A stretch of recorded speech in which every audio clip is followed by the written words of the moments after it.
So we have another survivor who decided to come and share her story with us. Thank you, Lisa, Thank you. for having your spot on the couch. I'm really glad you're here because we met before at the last Sister Life event, and she came to me and she said that she wanted to share, and we weren't able to connect just yet. But here we are in God's time, things happen. And you shared with me that you are a survivor, and that was of domestic abuse? Yes. Okay. How long were you in your situation? Um, about 2 years. Yeah, it was 6 years ago, and I was dealing with an older man. You know, I was 18 years old, and I had a boyfriend that was 29, and I got with him when he was a week or two fresh out of doing 2 years in jail. And when he approached me and wooed me and said sweet nothings, I just thought the world of it, because if you don't hear those things in the household when you're growing up or from the people who really you deserve to hear from, then when you hear from strangers or just somebody that's just trying to get at you for their own ulterior motives, then you won't know. You kind of blind to it. So let me ask you this: was your father in the household when you were growing up? see, yes, Okay. I was. I'm a motherless child. Okay. My dad raised me Okay. and his mom. All right. So I can't use the excuse that I didn't have a dad and my dad wasn't there because he was, but it was also tough love. I couldn't go to my dad and talk about just small Anything. things. Dad, I have a headache. Dad, this. My dad was tough love because he was a single father of four.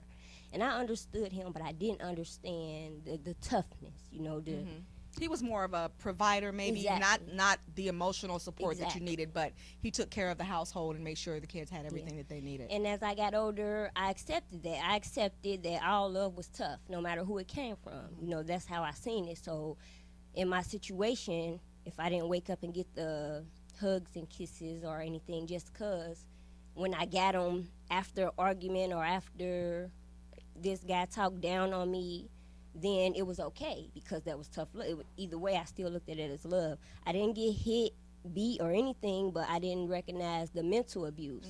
All abuse is It's the not same, physical. Yeah.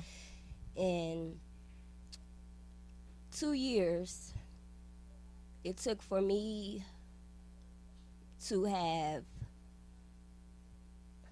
a woman that stepped up in my life as my mother figure to be taken away from me. And when she died, I just had to realize my life got to change because How I'm old was still your mom? here. How old was your mom? How old were you when your mom passed away? This was my aunt, and she was 45 years old, and I was 20. You were 20. Okay. So when she passed, and I knew that I was still involved in situations that wasn't healthy for me, I just told myself, you got to do better. And the best way to do better was the first step was to get out of that unhealthy relationship. Well, you are very blessed to have gotten out because it's like a very high percentage of women who try to leave violent situations. That is when the worst violence happens, and a lot of time that's when it becomes a fatal situation. Yeah. So the When fact that you were I- able to get out is wonderful.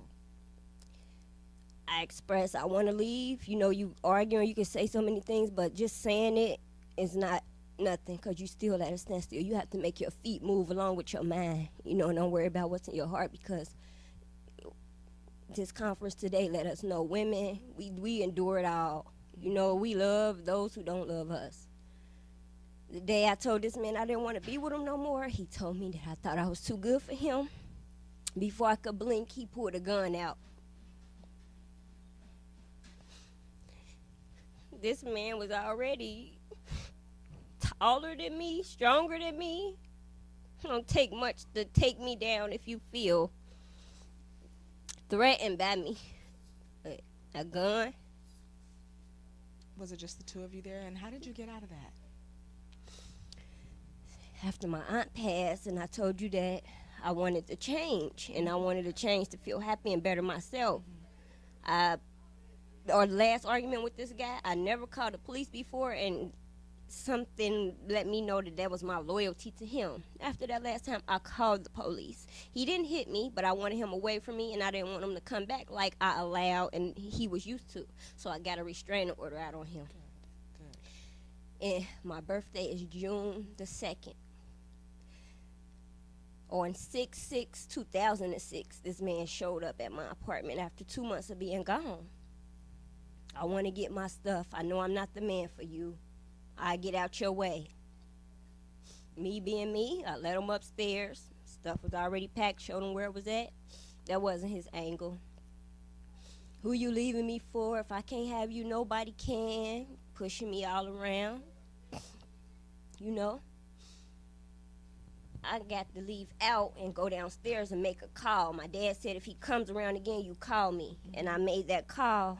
Coming back upstairs, in his face, he knew I did something. You know, he was a coward. He didn't, you can't, I never saw him stand up to another man.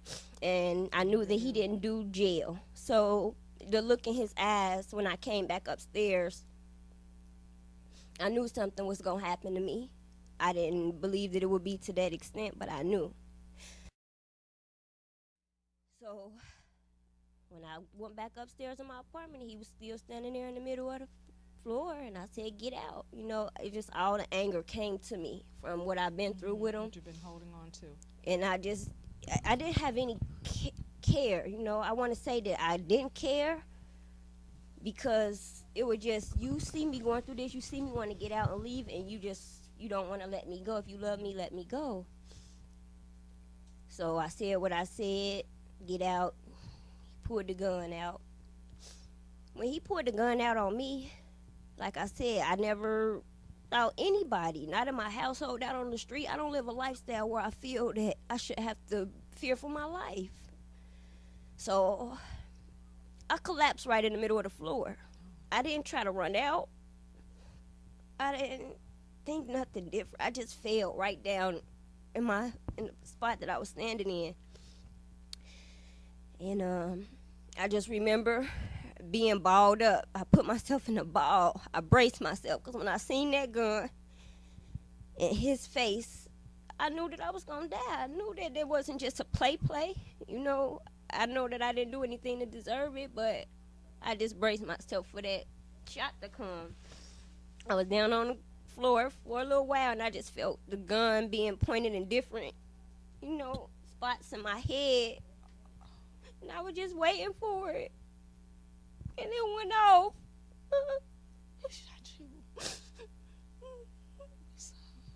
I can't compare that feeling to nothing else in the world. Ever.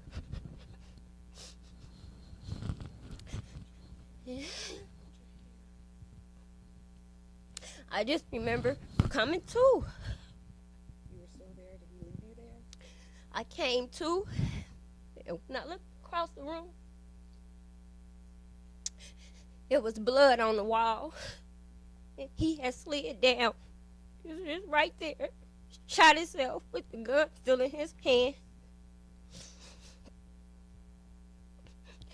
In my head, in my mind, he didn't do this to us. Somebody else came in my house and shot us. That's what was in my head. I yelled, I screamed. His neighbors directly across my door. Nobody came. Nobody. I yelled out the window. I could hear myself yelling, but, you know, I can't hear nobody talking to me. I can't hear. My ears are ringing. My head is heavy. I can barely hold my head up.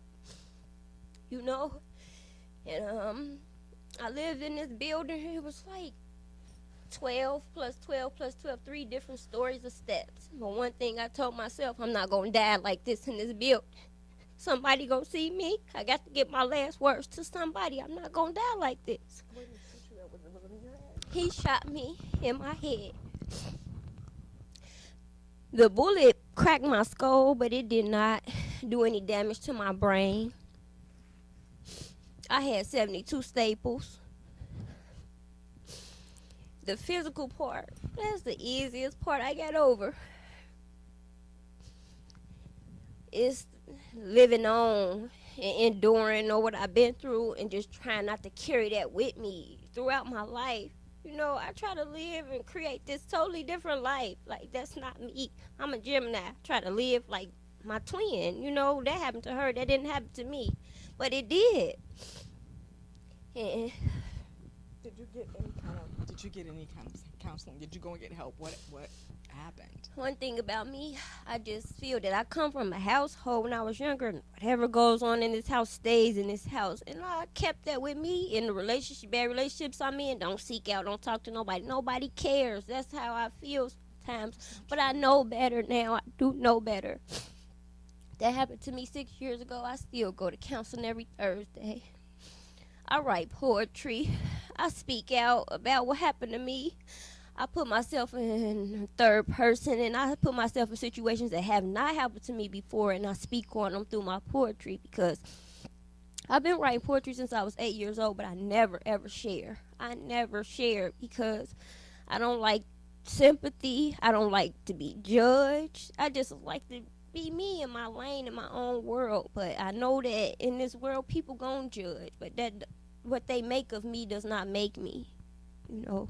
And sharing is important. Yes, Lisa, it is. You gotta talk about it. You gotta get it out. Holding it inside of you is what makes the dysfunction continue in the relationships that you move into. Yes.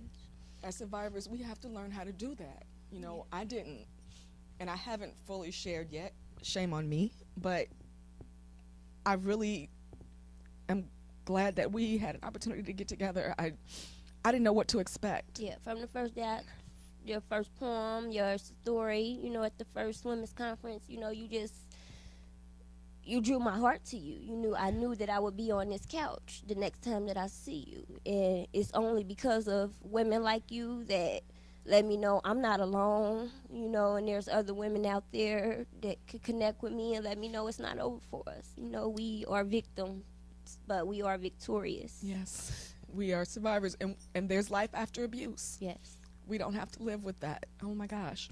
Can I have I told you we was gonna cry. One more day